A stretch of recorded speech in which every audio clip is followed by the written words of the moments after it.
Liku Rewind, Liku Galaxy TV, Jikonkone. My name is Flora Show. I'm here with big size Bebe Cool, Victor Yosa Kone Eyewitness. Bebe, yes. Let's talk about your legendary status. Waliwo abantu abamu nga baboogera ku legend. Chameleon's name yeringeri nnyo nti banaye Chameleon is a legend, Chameleon is a legend. Naye ng'ate mwatandika muli bantu basatu, the BBC as we call you. Tetwatandika basatu, natandika nze. Okay, watandika bwomu naye eno ffe tubaratinga basatu nti the BBC big size, Bobi Wine and Chameleon. Naye lya Chameleon liyina engeri gye lisukkamu eri waggulu. Does it bother you when people say you are not a legend? It doesn't bother me. Does it, when you said to me that I'm a legend, does it bring money in my pocket? What bothers me is only that stops money from my pocket. Whatever doesn't, and as long as it doesn't cut blood out of myself, it doesn't. Okay. But you believe that you're a legend? It depends on who is a legend. You know, different people have different explanations or descriptions of who a legend is. Otherwise, I don't think to me, it's one thing I've even thought about. Because I actually take issues of a legend being someone who has even retired. But I'm still an active young man. Okay. You know, I'm the youngest youth now in the country. Yeah, man.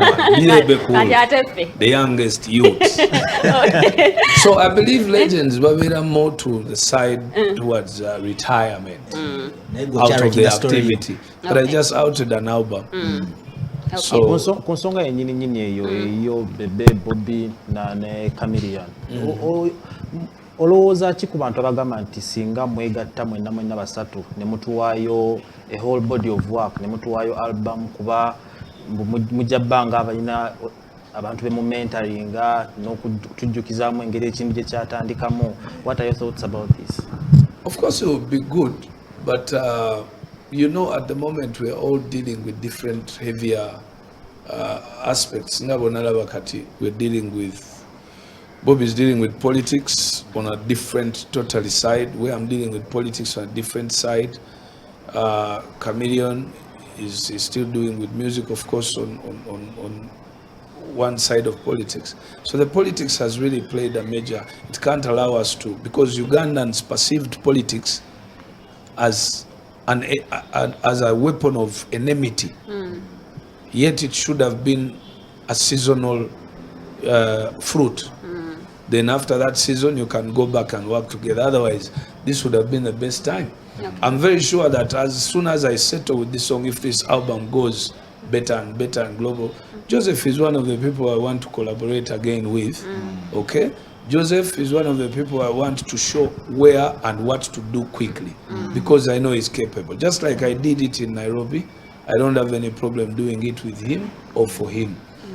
For Bobby, that is definitely not possible until when he opens his eyes and knows that politics should not actually bring you enmity with people you don't really need to, you know. So for that reason, I don't think that the when three was of the us last time you had a conversation with Bobi Wine? A conversation with him? I can't remember. Maybe the last time I just was in the same room with him at Eddie Kenzo's concert, and that was way after a very long time. Bebe, oba oyogera ku Bobi, you guys mulina story, mulina history. Mwenna mwaliko bakyali, mwaliko mu kibiina kyekimu ekyokuyimba and stuff like that, much as wamusookayo mu bino ebintu by'okuyimba. Naye omuntu yandyagadde okumanya abantu badde bawulira nnyo okusuka omuguwa okwo ne Bobi. Gwe ne Bobi nti, ebeera mbiranye ennyininyini. Naye ate previously you shared a cup of tea, mwenna. Osobola otubuulirayo ku omuntu atulaba yandyagadde okumanya. Mwali mubaddeko ko ne kafundi memory eyo gy'ogamba nti nali ne Bobi twakola kino kyali kyakabi. That kind of merrymaking. Of course, we had beautiful times when we were young. Okay, we performed together, we created a lot of music together.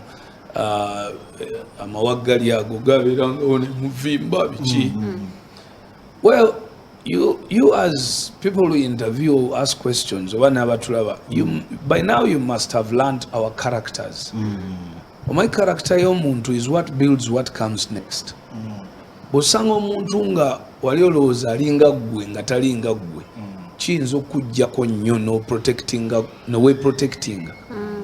So we were young, but we were getting to know each other as we were working together. Then we found ourselves nga buli muntu alina eneeyisa ye oba obuyisa bwe munne bw'atasobola containinga. We all come from different backgrounds, different families. The way we brought up was different. But the good thing is it wasn't that twali a group. No, we each of us was an individual talent.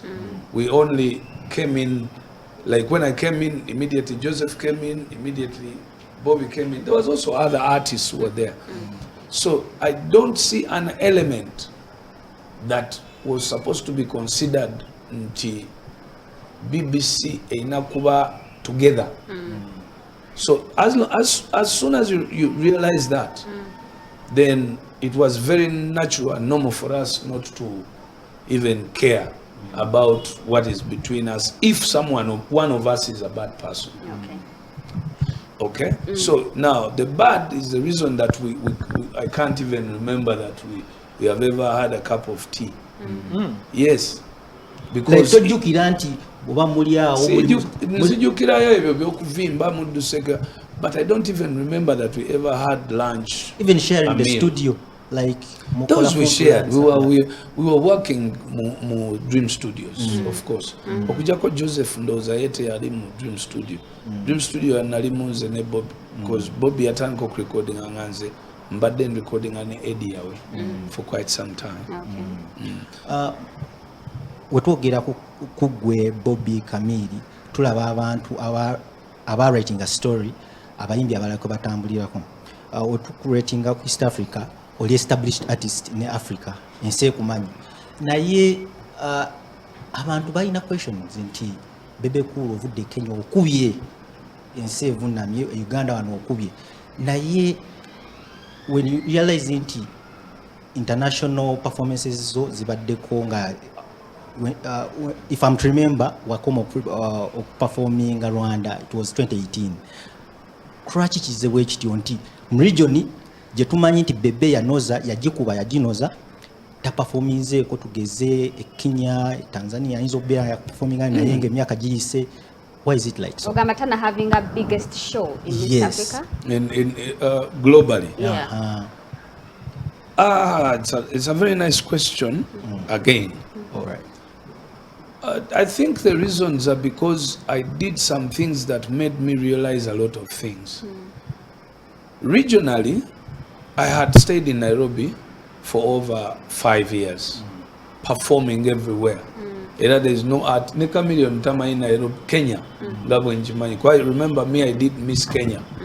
Gabo nalaba Miss Uganda. Na to get a Miss Uganda, you go everywhere in Uganda, every district. So I did Miss Kenya 3 years before Joseph came to Kenya. And the year again okujanze, he established even without a song. Then tusigala ne tukola together about 2 years or 3. About I think 2. Kati, when you call me from Nairobi and you tell me come and perform, you had better have a sentence in Netaga. It's not that I don't get those calls. I remember some time when I was in Denmark and the UK promoters called me offering. You remember that scene? It was true, I turned it down because that's not the money I wanted. So that's one of the things. If you can't pay what I want, it's very difficult. Okujjako, if you called me for a charity and it makes sense in my business at that time, you'd see me. Because friends are government in Kenya, in Nairobi, charity events, Jezri, you get it. But I used to be the same person who used to bring all Kenyan artists here. How do I fail to go perform there? It depends on what I want. Then never get beyond, like I performed in Rwanda, I performed in SA, I performed Kati. Issue in Daleriwo is as I went performing in different places, I also found the waliwo level gyenjagala okusigalako. I performed in O2 O2 Jibakuba. Na the half of it, the smaller one. Over 10 years ago, we did a tour called Tusker.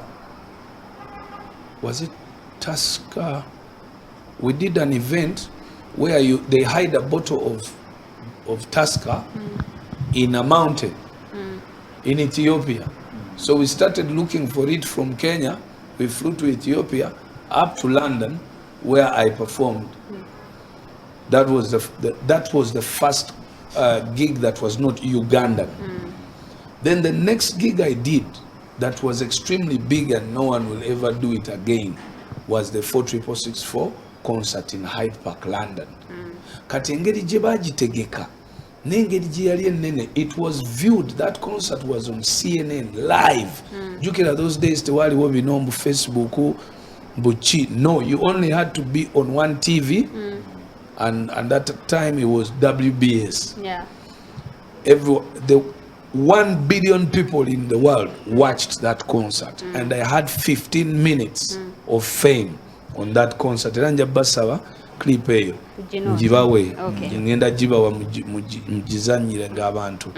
I performed in front of about 1 million people, multiple screened ebisaawe wali ku ground nga tosobola kumalayo bantu ne boba ofotya naye on top of that nga kiri live on CNN. Now that's when wow, I prayed that's where I would stop. I would keep level kuba nali neba Will Smith, Jada Pinkett, Bani, Amy Winehouse. I'm in my back room, stage back room yange yali next to Amy Winehouse, the late. Okay, so Will Smith ngali wali ali mu fight ne mukazi we. Kano ka comedian ka Chris Tucker, an MC. I was introduced by Chris Tucker and somebody else. Okay, so on stage and that year ndoza tuli mwaka choba. So you can see that the last time actually I performed, maybe mlwa okugoberera kati nentandika okusala level ya performances ng'erina okuba ne purpose, either financial purpose or erina weija. So the last time I performed in Nigeria, I performed for Guinness. Okay, and that one I was with Davido.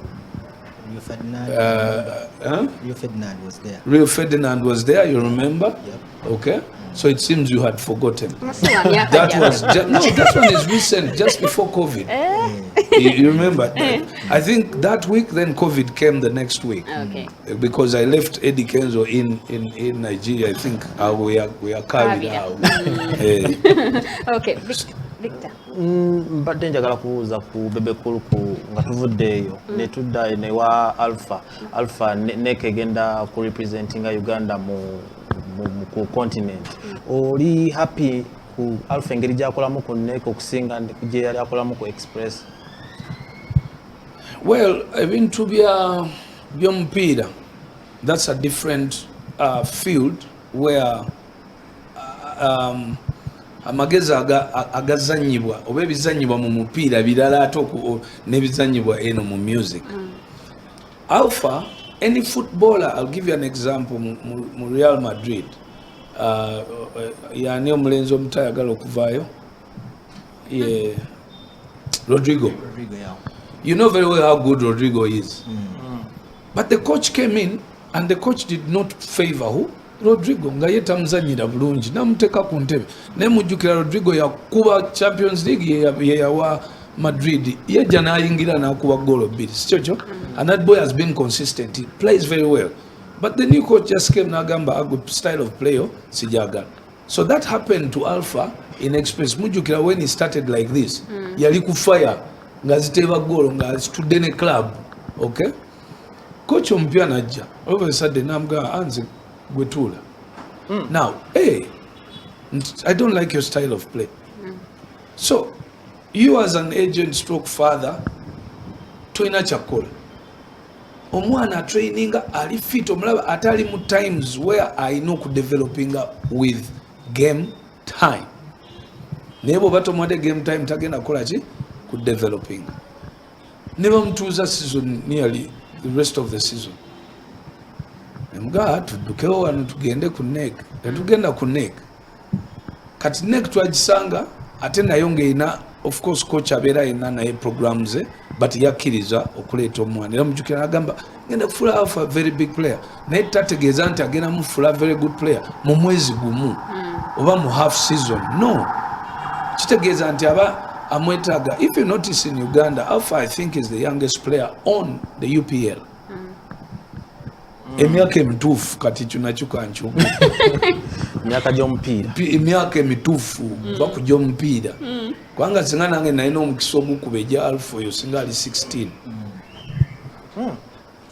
ebirala mwe mujja conversation kati express mwavaayo obuvi nga mulina contract no contract twagiterminatinga bulungi ne tujja ku NEC ne tubabulira embeera zaffe unlucky NEC nayo erina abazanyi beeta coach nze yaŋŋamba nja mu integrating ampola but for a player to stay 6 months naba nga azanyemu only about 30 minutes of football that's very dangerous okitegedde so ku nsonga nga tukyali awo wa Alpha wennyini nnyina abantu benalabye indako nsooke nkumalire NEC ffe yatuwa opportunity but we are looking for opportunity where we can get game time and I'm very sure soon oba tusigadde ku NEC tujja kuba ne better game time tuba tetulina game time definitely so akusiga but we are looking way further than just Uganda. Awo ennyini abantu ku social media bagamba nti Bebe Cool abaddewo nnyo mu career ya Alpha ey'omupiira oyo tumulaye bagenzeeko Spain wano agamba ye agent we yamuggyeko express bagenze ku NEC abantu era ne beebuuza nti mu career ya Alan Hendrick yo nga togiriimu nnyo olina okumanya nti mugenzi okumanya Alan Hendrick nga mukulu ate mugenzi okumutegeera ennyo nga mwami si mwana nga muzadde so media is rotating around a father and a husband to a wife, a father of 3 and a husband to a wife. While you bring that question, you're considering that too a young boy who is still in my house. When you wake up in the morning and go and you become a husband and you become a father, the responsibility fully is in your hands. Ntino basobola okuwa advice naye tebasobola kuforcinga gikola ki gitwala. Alpha muforcinga muga you have to be inside the house by 7. I don't inside the house. Alpha mugambe you have to stay with me. A professional footballer okuyamba obutagenda mu bizibu ebyo ebyabakazi ebyomwenge peer pressure sigala wano wootira daddy. And he listens and he stays. But if Alan has left the house, ngakuzi, how do I call him and tell him genda ku studio kati? Dula wansi. Tobera nakawala. Lwaki oyagala oyo? But of course, this is why, or maybe I like to explain so that people can learn how to think.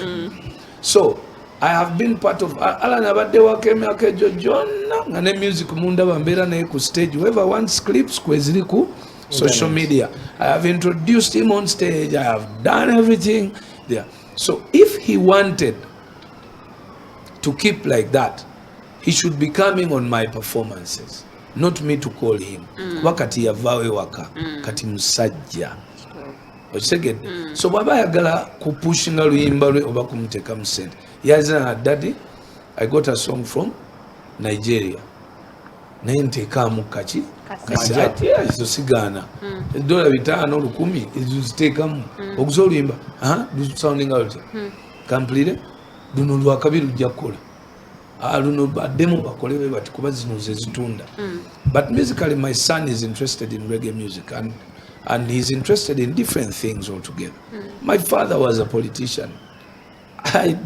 I'm not in politics office, you can see. Okay? So, lastly, I don't think you're asking that question in the right way. jukira tulina kufa abazadde olina omwana